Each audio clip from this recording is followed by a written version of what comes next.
மதுமிதாவுக்கு என்ன நடந்தது, சரவணன் சாருக்கு என்ன நடந்தது, கவினுக்கு என்ன நடந்தது, லாஸ்ட்லியாவுக்கு என்ன எல்லாம் தகவல் உலாவிக்கிட்டு வருது. அதை பற்றி நான் என்ன சொல்கிறேன், அவர் வந்து வின்னர் அவார்டு வின் பண்ணுறதுக்கான அத்தனை தகுதியிலும் உடையவர். எங்கே மிஸ் ஆனார்னு தெரியல. மக்களோட வாக்குகள் தான் கடைசியில் வந்து ஒரு வெற்றியாளரை தீர்மானிக்குது. அந்த வகையில் ஏதோ ஒரு இடத்துல வந்து அவர் மிஸ் ஆகியிருக்காரு. ஆனாலும் அவர் முழு தகுதியானவன்றதை நான் பதிவு பண்ணேன். அது உண்மைதான். ஏன்னா நான் போகிறதுக்கு முன்னாடி எனக்கு வந்து விஜய் சேதுபதி சாரோட டேட் வந்து ரெடியாக இருந்தது. ஆக்சுவலி ஜனவரி பிப்ரவரியில் ஷூட்டிங் போகிற மாதிரி இருந்தது. அப்போ இந்த வாய்ப்பு வரும்போது நான் அவர்கிட்ட சொன்னேன், இந்த மாதிரி வாய்ப்பு அவரும் தெரிஞ்சு கேட்டார், உங்களை கூப்பிட்டாங்களான்னு கேட்டார். ஆமாம் கூப்பிட்டாங்க அப்படின்னு சொல்லி. பிக் பாஸ் அனுபவம் வந்து இன்றைக்கி நம்ம வந்து நாகரிக வாழ்க்கையில் வித்தியாசமான சூழலை தாண்டி நம்ம கிராமங்களில் வாழ்ந்து நல்ல அமைதியான சூழலை தாண்டி இன்றைக்கி ஒரு நெருக்கடியான வாழ்க்கைக்குள்ளே மாட்டிக்கிட்டோம். காலையிலேருந்து இரவு வரைக்கும் ஆக்குப்பைடாக இருக்கும். அது வந்து நமக்கான நிம்மதியோ நமக்கான வாழ்க்கையில் உள்ள ஒரு எதை நோக்கி போகிறோம்ன்றது தெரியாமலே நம்ம ஓடிக்கிட்டு இருக்கோம். அதிலிருந்து விலகி 90 நாட்கள் வந்து செல்ஃபோன் இல்லாமல், தொலைக்காட்சி இல்லாமல், பணம் இல்லாமல் கையில் ஒரு ஒரு உள்ளுக்குள்ளே எங்களுக்கு கிடைக்கிற பொருட்களை வச்சு நாங்கள் சமைச்சு சாப்பிட்டுக்கிட்டு வாழ்ந்த அந்த அனுபவம் வந்து திரும்ப நம்ம முன்னோர்கள் வாழ்ந்த வாழ்க்கையை எனக்கு தெரிஞ்சது. அந்த அனுபவத்தை நான் ரொம்ப ரசிக்கிறேன், ரொம்ப மதிக்கிறேன்.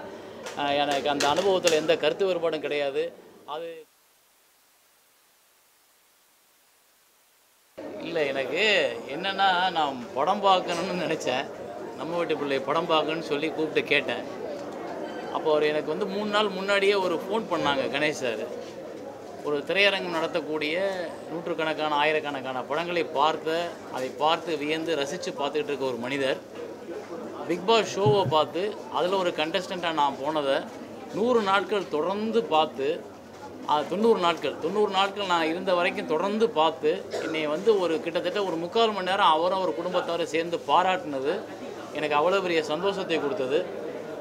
என்ன சார் நீங்கள் இப்படி பண்ணுறீங்க அப்படின்னு சொல்லி கேட்டப்போ, இல்லை சார் நாங்கள் வந்து சேரன்ற இயக்குனரை பார்த்துருக்கோம், நாங்கள் வந்து சேரன்ற நண்பரை ஒரு நல்ல மனிதரை பார்த்தோம்னு சொல்லி எனக்கு பாராட்டும் பொழுது எனக்கு ஒரு பெரிய ஒரு கண்கலங்கிற மாதிரி ஒரு நிகழ்வு ஆயிடுச்சு. அப்போ நான் வந்து சொன்னேன், என்னை உங்களை பார்க்கணுன்னு சொன்னார் என்னைய. இல்லை சார் நான் தேட்டருக்கு வரேன், நான் வரும்போது பார்க்குறேன்னு சொன்னேன். எனக்கு தெரியாது இப்படி ஒரு பெரிய ஏற்பாடை பண்ணி வச்சுருப்பார் அப்படின்னு. அதுக்கு நான் அவங்க அப்பா காலத்துலேருந்து நான் அவங்கள பார்த்துக்கிட்டு இருக்கேன். அவங்க அப்பா வந்து கலைஞர்களை மதிக்கிறதுல ஒரு முதல் மனிதர். சிவாஜி சார்லாம் அவருக்கு வந்து அவ்வளோ பெரிய க்ளோஸ் அவர். இங்கே நீங்கள் கமலா தேட்டரில் பார்த்தீங்கன்னா இங்கே வராத கலைஞர்களே கிடையாது.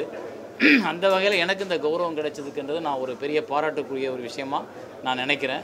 ரொம்ப நன்றி கணேஷ் சார், ரொம்ப சந்தோஷம் சார். எப்போவுமே சொல்கிற மாதிரி சார் வந்து எங்களுக்கு அண்ணன் மாதிரி. பிகாஸ் அவங்களுடைய அம்மா பேரும் கமலா, என்னுடைய அம்மா பேரும் கமலா. ஸோ அதனால் அந்த ஒரு இது இட்ஸ் வெரி பியூட்டிஃபுல். எப்போவுமே அன்பு வச்சிருக்கிற கமலா தேட்டர் நிறுவனத்திற்கும் கமலா தேட்டர் ஊழியர்களுக்கும் கோபி சார் அத்தனை பேருக்கும் வந்து என்னுடைய மனமார்ந்த நன்றி. இவ்வளோ பேர் வந்துட்டீங்க, எனக்கு என்னென்னு புரியல. நான் சார் நீங்கள் நேற்று கொடுத்த ஒரு சின்ன ஸ்டேட்மெண்ட் வாங்களா, அதாவது தர்ஷன் வந்து பிக் பாஸ் வீட்டை விட்டு வெளியேறினா அது வந்து மிகப்பெரிய தவறு, அவர் கூட இருந்தே பார்த்துருக்கேன், அவர் தான் வந்து கரெக்டான பர்சன், நல்ல ஒரு மனிதர் அப்படின்ற நேற்று ஸ்டேட்மெண்ட்டில் சொல்லி. இல்லை, நான் தவறுன்ற வார்த்தையை நான் பயன்படுத்தலை. அது வார்த்தையை மாற்றி சொல்லக்கூடாது. தவறுன்ற வார்த்தையை பயன்படுத்தலை. அவர் வந்து வின்னர் அவார்டு வின் பண்ணுறதுக்கான அத்தனை தகுதியிலும் உடையவர். எங்கே மிஸ் ஆனார்னு தெரியல. மக்களோட வாக்குகள் தான் கடைசியில் வந்து ஒரு வெற்றியாளரை தீர்மானிக்குது. அந்த வகையில் ஏதோ ஒரு இடத்துல வந்து அவர் மிஸ் ஆகியிருக்காரு. ஆனாலும் அவர் முழு தகுதியானவன்றதை நான் பதிவு பண்ணேன். எனக்கு பிக் பாஸ் அனுபவங்கள்ன்றது ரொம்ப இன்ட்ரெஸ்டிங்காக இருந்தது. நான் வந்து விரும்பி நானாக அதை தெரிஞ்சுக்கிட்டு அதை முழுக்க அந்த விளையாட்டு என்னென்னு தெரிஞ்சுக்கிட்டு அந்த விளையாட்டை விளையாடி பார்ப்போமே. ஏன்னா ஒரு டிஃப்ரெண்ட்டான இடங்களில் போய் பார்க்குறது, டிஃப்ரெண்ட்டான லொக்கேஷன்ஸ் போய் பார்க்குறது, டிஃப்ரெண்ட்டான விளையாட்டுகள் விளையாடி பார்க்குறது, அப்புறம் வேறு ஒரு ட்ராவல் பண்ணுறது அப்படின்ற மாதிரியான விஷயங்கள் வந்து சில பேருக்கு பிடிக்கும். கலைஞர்களாக இருந்தால் கூட சில பேர் காட்டு பிரதேசம் போயிடுவாங்க, கலைஞர்களாக இருந்தால் கூட சில நேரம் தனிமையில் இருந்துருவாங்க, சில நேரம் சில பேரை நம்ம ரீச் பண்ணவே முடியாது, கேட்டால் நான் இமாலயா வரைக்கும் போயிட்டு வந்துடுன்னு சொல்லிடுவாங்க. ஸோ அந்த மாதிரி இருக்கும்போது இது ஒரு அது மாதிரியான ஒரு நிகழ்வு. அதை வந்து நான் வந்து ஒரு விளையாட்டாக எடுத்துக்கிட்டு உள்ளே போய் ஒரு 100 நாள் டிஃப்ரெண்ட் எக்ஸ்பீரியன்ஸ் பண்ணிட்டு வந்தது நான் விரும்பி பண்ண விஷயம். அது கூட நண்பர்கள் எல்லோரும் எனக்காக வந்து சப்போர்ட் பண்ணியிருக்காங்க, எனக்காக குரல் கொடுத்துருக்காங்க உள்ளே இருக்கும் பொழுது. அந்த நண்பர்கள்லாம் வந்து என் மேலே உள்ள அன்பின் அடிப்படையில் தான் அதையெல்லாம் பேசியிருக்காங்கன்னு நான் எடுத்துக்கிறேன். அந்த அன்புக்கு நான் எப்போவுமே தலைவணங்குறேன். பிக் பாஸ் அனுபவம் வந்து இன்றைக்கி நம்ம வந்து நாகரிக வாழ்க்கையில் வித்தியாசமான சூழலை தாண்டி நம்ம கிராமங்களில் வாழ்ந்து நல்ல அமைதியான சூழலை தாண்டி இன்றைக்கி ஒரு நெருக்கடியான வாழ்க்கைக்குள்ளே மாட்டிக்கிட்டோம். காலையிலேருந்து இரவு வரைக்கும் ஆக்குப்பைடாக இருக்கும். அது வந்து நமக்கான நிம்மதியோ நமக்கான வாழ்க்கையில் உள்ள ஒரு எதை நோக்கி போகிறோம்ன்றது தெரியாமலே நம்ம ஓடிக்கிட்டு இருக்கோம். அதிலிருந்து விலகி 90 நாட்கள் வந்து செல்ஃபோன் இல்லாமல், தொலைக்காட்சி இல்லாமல், பணம் இல்லாமல் கையில் ஒரு ஒரு உள்ளுக்குள்ளே எங்களுக்கு கிடைக்கிற பொருட்களில் வச்சு நாங்கள் சமைச்சு சாப்பிட்டுக்கிட்டு வாழ்ந்த அந்த அனுபவம் வந்து திரும்ப நம்ம முன்னோர்கள் வாழ்ந்த வாழ்க்கையை எனக்கு தெரிஞ்சது. அந்த அனுபவத்தை நான் ரொம்ப ரசிக்கிறேன், ரொம்ப மதிக்கிறேன். எனக்கு அந்த அனுபவத்தில் எந்த கருத்து வேறுபாடும் கிடையாது. அது கோடியில் ஒருத்தருக்கு தான் கிடைக்கும். ஏன்னா வருஷத்தில் யாரோ ஒரு 10 பேர் தான் உள்ளே போகிறாங்க. அந்த 10 பேரை நான் ஒருத்தனா என்னை அவங்க விஜய் டிவி செலக்ட் பண்ணதுலையும் எண்டோமால் டீம் செலக்ட் பண்ணதுலையும் ரொம்ப மகிழ்ச்சியாக நினைக்கிறேன். எனக்கு அது ரொம்ப பிடிச்ச விஷயமா நான் கருதுறேன்.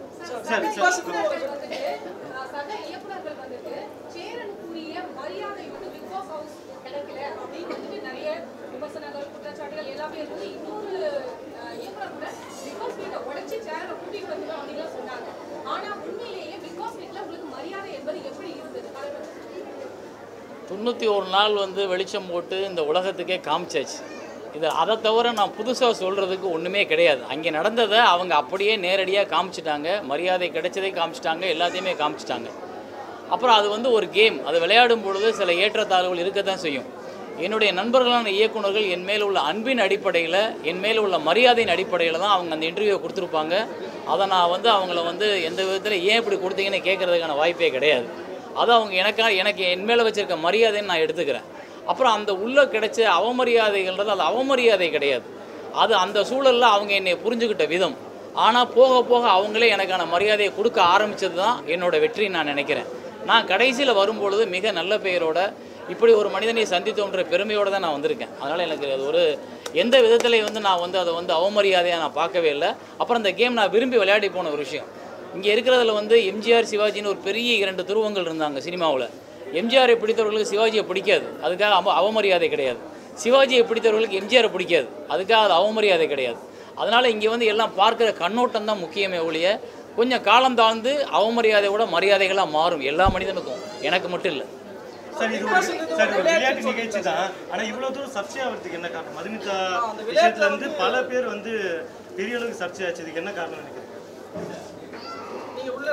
இல்லைங்க, அதாவது காரணம் என்னன்னு நம்ம சொல்கிறத விட இதை வந்து மக்களும் நீங்கள் யாருக்கு இந்த விளக்கத்தை சொல்லணும்னு நினைக்கிறீங்களோ அந்த மக்களே இதை தொடர்ந்து பார்த்துருக்காங்க. தொடர்ந்து பார்த்த ஒவ்வொருத்தருக்கும் இது என்ன காரணம்னு தெரியும். இதை நம்ம புதுசாக சொல்கிறதுக்கு இதில் ஒன்றுமே கிடையாது. ஏன்னா அந்த இப்போ நான் சொல்ல போகிற விளக்கம் எல்லாத்தையும் அவங்களே ஏற்கனவே பார்த்தது தான். மதுமிதாவுக்கு என்ன நடந்தது, சரவணன் சாருக்கு என்ன நடந்தது, கவினுக்கு என்ன நடந்தது, லாஸ்ட்லியாவுக்கு என்ன எல்லாத்தையும் பார்த்துட்டாங்க. இப்போ நான் என் வாயால் சொல்கிறதுனால ஒன்றும் மாற போகிறதில்ல. இதில் என்ன சொல்ல போனால் ஒவ்வொருத்தருக்கும் ஒவ்வொருத்தர் பிடிச்சவங்க இருக்காங்க. இப்போ சினிமா மாதிரி தான் 10 கதாநாயகர் இருக்காங்கன்னா 10 கதாநாயகர்களுக்கு ஒரு ஃபேன் ஃபாலோவர்ஸ் இருக்காங்க. அது மாதிரி பிக் பாஸ்க்குள்ளே போன 10 பேருக்கும் ஃபேன் ஃபாலோவர்ஸ் இருக்காங்க. இவங்கள சொன்னோம்னா அவங்களுக்கு பிடிக்காது, அவங்கள சொன்னோம்னா இவங்களுக்கு பிடிக்காது. இது வந்து உலக இயல்பு. எனக்கு பிடிச்சவங்களை பிடிக்காதுன்னு பார்க்குறதும் பிடிக்காதவங்களை பிடிச்சதுன்னு பார்க்குறதும் அவங்கவுங்க விருப்பம். நான் இதில் வந்து யாருக்கு எந்த கருத்தும் சொல்ல விரும்பலை. என்னையே நான் எல்லாருக்கும் பிடிச்ச மாதிரி நடந்திருக்கேனா, நானாக இருந்திருக்கேனா, நான் என்னை சுய பரிசோதனை பண்ண போனேன். நான் அந்த சுய பரிசோதனை எனக்குள்ள ஆத்மார்த்தமாக நான் வெற்றி அடைஞ்சிட்டதா எனக்கான மன திருப்தியோடு நான் வெளியே வந்திருக்கேன். அதுதான் நான் என்னால் சொல்ல முடியும். இது அந்த நிகழ்ச்சிக்காக ஏற்பாடு பண்ணது தான் அப்படின்ற மாதிரி எல்லாம் சொல்றாங்க. எதுங்க இந்த சர்ச்சைகள்லாம் வந்து நிகழ்ச்சிக்காகவே வந்து பண்ண சத்தியமாக கிடையாது. இந்த ஸ்கிரிப்ட்னு சொல்லி வெளியில் எல்லாரும் பேசுகிறோம். எனக்கும் கூட முதல்ல வந்து அந்த சந்தேகங்கள் இருந்தது. இதெல்லாம் தெரிஞ்சுக்கிறதுக்கு தான் நான் உள்ளே போனேன். அதாவது வெளியிலேருந்து மக்கள் இவ்வளோ நாள் பார்க்குறாங்க. தமிழ்நாடு மட்டும் இல்லை, உலகம் முழுக்க இருக்க தமிழர்கள் இந்த நிகழ்ச்சியை பார்க்குறாங்க. இதில் பாதி பேருக்கு வந்து இது ஸ்கிரிப்டடு எழுதி கொடுத்து பேசுகிறாங்க அப்படின்லாம் சொல்லும் பொழுது இதை மக்களை ஏமாத்துறதுக்கு பண்ணுற நிகழ்ச்சியானலாம் ஒரு கேள்வி இருக்கும். இந்த கேள்வி எனக்கு இருந்ததுனால நான் போகிறதுக்கு அதுவும் ஒரு காரணம். இது உள்ளே போய் பார்த்துருவோமே, என்னென்ன தெரியாமல் வெளியே நின்று காம்பவுண்டுக்கு வெளியே நின்று பேசுகிறத விட உள்ளே போகிறதுக்கு ஒரு வாய்ப்பு கிடைக்குது. அப்போ போனோம்னா அது என்னென்னு தெரிஞ்சிடும்ல அப்படின்னு தான் நான் உள்ளே போனேன். பட் 1% கூட ஒரு வெள்ளை பேப்பர் கூட உள்ளே அவங்க எழுதி கொடுக்கப்பட மாட்டாது. அதாவது உள்ள நிகழ்வுகளை ஏதாவது மாற்றிக்கணும், ஏதாவது செய்யணும், ஏதாவது எங்களுக்கு தேவையானது வரணும் அப்படின்னா அதுக்கு மட்டும்தான் பேப்பர் உரிமை ஒழிய 1% கூட ஸ்கிரிப்டட் கிடையாது. 16 பேர் உள்ளே போயிடுவோம். நாங்களாக அந்த வாழ்க்கையை வாழ ஆரம்பிக்கும் போது எங்களுக்கு கிடைக்கிற சௌகரியங்கள், எங்களுக்கு கிடைக்கிற உணவுகள், எங்களுக்கு இருக்க கருத்து வேறுபாடுகள், இதை பொறுத்து பிரச்சனைகள் மாறுதே ஒழிய இதில் வந்து எந்த ஸ்கிரிப்டடும் கிடையாது.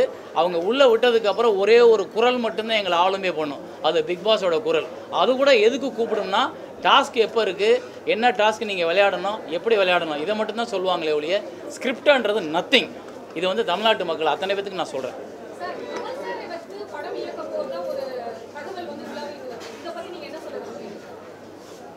அதான் தகவல் உலாவிக்கிட்டு வருது, அதை பற்றி நான் என்ன சொல்கிறது? அடுத்து நீங்க இல்லை அதெல்லாம் அந்த மாதிரி எந்த பேச்சுவார்த்தைகளும் கிடையாது. கமல் சாரை நான் நேரடியாக வந்து உள்ளே போகும்போது மீட் பண்ணேன், வெளியில் வரும்போது மீட் பண்ணேன். அதுவும் ஸ்டேஜில் இருக்க அந்த 5 செகண்ட் 15 நிமிஷம் தான். அதில் இதெல்லாம் நான் பேச முடியாது. அப்படி ஏதாவது நாங்கள் உள்ள ஒரு முறை சொல்லியிருக்கேன் அவர்கிட்ட, தேவர்மகன் 2 நம்ம எடுக்கலாம் சார், கதை இருக்குது சார்னு சொல்லியிருக்கேன். அதை அவர் அனுமதித்தால் அவர் சொல்லும் பொழுது போய் கதை சொல்லி ஓகே பண்ணால் அப்புறம் தான் அது நடக்கும்.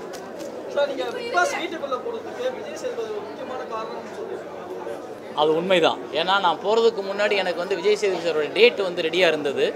ஆக்சுவலி ஜனவரி பிப்ரவரியில் ஷூட்டிங் போகிற மாதிரி இருந்தது. அப்போ இந்த வாய்ப்பு வரும்போது நான் அவர்கிட்ட சொன்னேன், இந்த மாதிரி வாய்ப்பு அவரும் தெரிஞ்சு கேட்டார், உங்களை கூப்பிட்டாங்களான்னு கேட்டார். ஆமாம் கூப்பிட்டாங்க அப்படின்னு சொல்லும்போது அவர் சொன்னார், அதை போயிட்டு வாங்க, அது உங்களுக்கு ஒரு நல்ல ஒரு வேறு ஒரு இதை கிரியேட் பண்ணி கொடுக்கும்னு சொன்னார். அவர் சொன்னது தான் நடந்தது.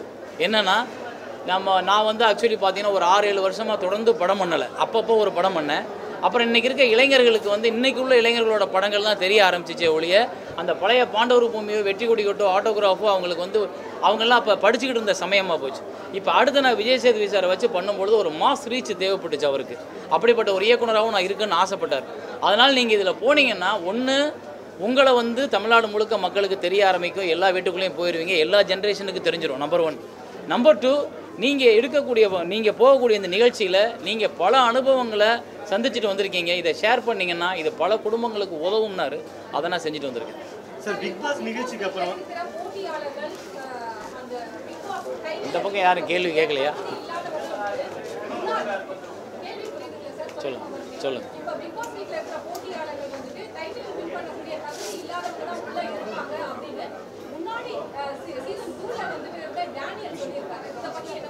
அது அவரோட விருப்பங்க, நான் அதுக்கு பதில் சொல்ல முடியாது. சார் டேனியல் மட்டும் இல்லை, மதுமிதாவும் சொல்லியிருந்தாங்க, அவங்களும் வந்து இதில் இருக்கிறவங்களுக்கு யாருக்குமே தகுதி கிடையாது வாங்குறதுக்கு. அதாவது இல்லை, அது அவங்களோட கருத்துக்கு நான் பதில் சொல்ல முடியாது. நான் என்னோட கருத்தை நான் முதல்ல தெளிவாக பதிவு பண்ணிட்டேன். அது உள்ளே இருக்க விளையாண்ட அத்தனை பேருமே அவங்கவுங்க ஒரு ஸ்ட்ராட்டஜியோட அவங்கவுங்க இதுதான் கேம்னு நினச்சி விளையாடுறாங்க. நீங்கள் வந்து ஒவ்வொருத்தரோட பாயிண்ட் ஆஃப் வியூவில் பார்த்தா அவங்களுக்கு அது சரி. சில பேருக்கு தர்சனை பிடிக்கும், சில பேருக்கு முகனை பிடிக்கும், சில பேர் நான் வெளியே வந்தது என்ன தப்புன்னு சொல்லிட்டு இருக்காங்க. ஸோ அது ஒவ்வொருத்தரோட பாயிண்ட் ஆஃப் வியூ. கடைசியில் யார் வின் பண்ணுறாங்கன்றது ஃபைனல் பார்த்ததுக்கப்புறம் தான் தெரியும். அப்போ தான் நம்ம சரியாக சொல்ல முடியும். ஏன் வின் பண்ணாங்கன்றது அப்போ கரெக்டாக புரியும். விரைவில் சார் பேனர் விபத்தால் சுபஸ்ரீ மரணித்த பிறகு திரைத்துறை சார்ந்த முன்னணி நடிகர்கள் பலரும் தங்களுடைய ரசிகர்களுக்கு பேனரை தவிர்க்கலாம் நம்ம படங்களுக்குன்னு சொல்லியிருக்காங்க. இந்த கருத்தை நீங்கள் எப்படி பார்க்குறீங்க சார்? எனக்கு யாரும் பேனர் வைக்கிறது இல்லை. நான் பேனர் வைக்கிறதுக்கு அளவுக்கு ரசிகர் மன்றம் எனக்கு கிடையாது. ரசிகர்கள் வச்சுருக்கவங்க, ரசிகர் மன்றங்களை வச்சுருக்கவங்க அதை சொல்கிறாங்க, அதை ரசிகர்கள் ஃபாலோ பண்ணாங்கன்னா சந்தோஷம். பிக் பாஸ் நிகழ்ச்சிக்கு அப்புறமா வெளியில் சினிமாவில் நிறைய வாய்ப்புகள் இல்லை அப்படின்னு சொல்கிறாங்க. இதுக்கு முன்னாடி இந்த சீசனும் சரி, இப்போ வெளில வந்தவங்களுக்கும் பட வாய்ப்பு அந்தளவுக்கு பெருசாக எதுவுமே வரல அப்படின்ற மாதிரி சொல்கிறாங்களே, அது எப்படி பார்க்குறீங்க? இதெல்லாம் அவங்கவுங்க அசம்ஷனுங்க. இதெல்லாம் வந்து சும்மா உட்காந்துருக்கவங்க திண்ணையில் பொழுது போகாமல் ஏதோ ஒன்று பேசணுன்றக்கா பேசிகிட்டு இருக்க விஷயம். அதுக்கெல்லாம் காது கொடுத்தீங்கன்னா நீங்களும் நகர முடியாது, நானும் நகர முடியாது. ரைட்டா? நம்ம 2 பேரும் ஓடணும். நீங்கள் உங்கள் குடும்பத்தை காப்பாற்றணும், நான் என் குடும்பத்தை காப்பாற்றணும். நம்ம ஓடுவோம். காதை வந்து முக்கியமானதுக்கு, தேவையானதுக்கு, உண்மையானதுக்கு மட்டும் கொடுங்க. வதந்திகளுக்கு கொடுத்து அதை ஒரு பிரச்சனையாக பேசிக்கிட்டே இருந்தோம்னா நம்ம ஓடவே முடியாது. ரைட்? தேங்க்யூ.